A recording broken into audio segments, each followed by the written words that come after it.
Ito nga muna. Ayan na ang baby dahil bawal maligo muna. Higa muna at pupunas ni Mami. Pupunas muna yung baby na yan. Punas. Sa paa. Sa paa. Hindi naman siya pumupunta sa lupa. Sa loob lang naman eh. No. Punas. Danda. Lab.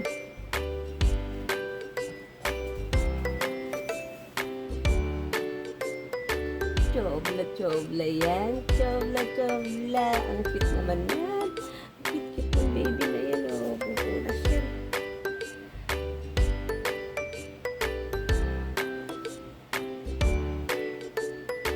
Ito na yan.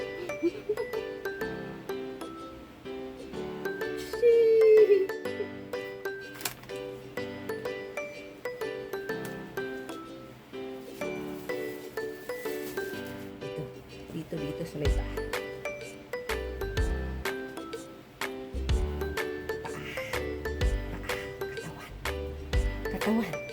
Katawan. Ang sarap naman. Gustong-gusto naman ng bata, batuta, oh. Gustong-gusto, ah.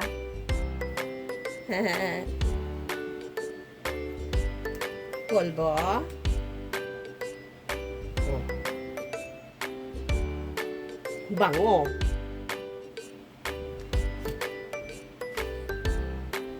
Bango.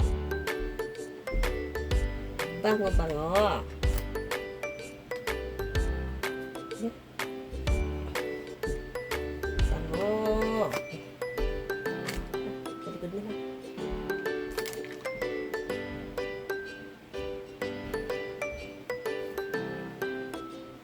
Shut up.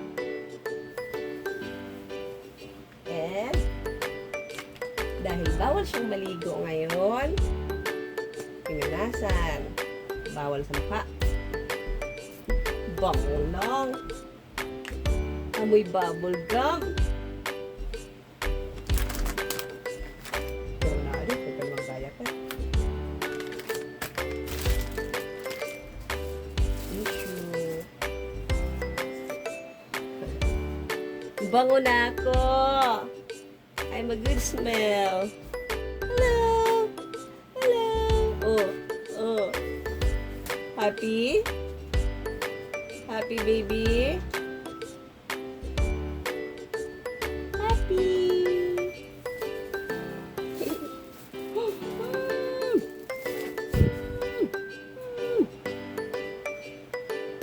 Susuklay na ang baby namin. Suklay.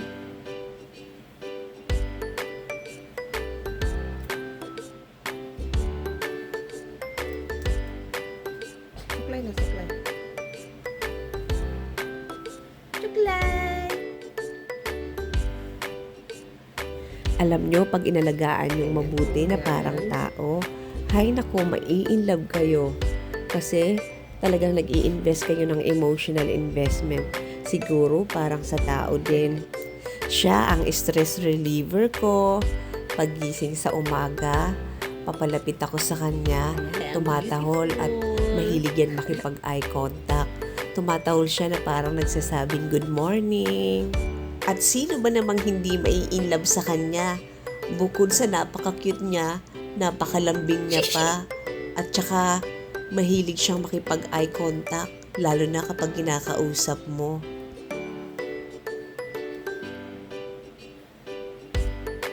Saya. Sarap buhay.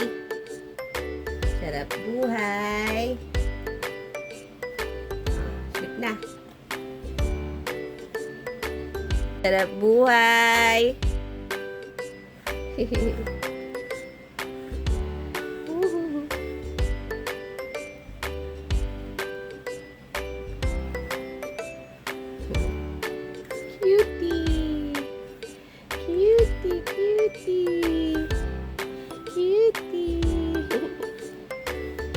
Para pong tao ako.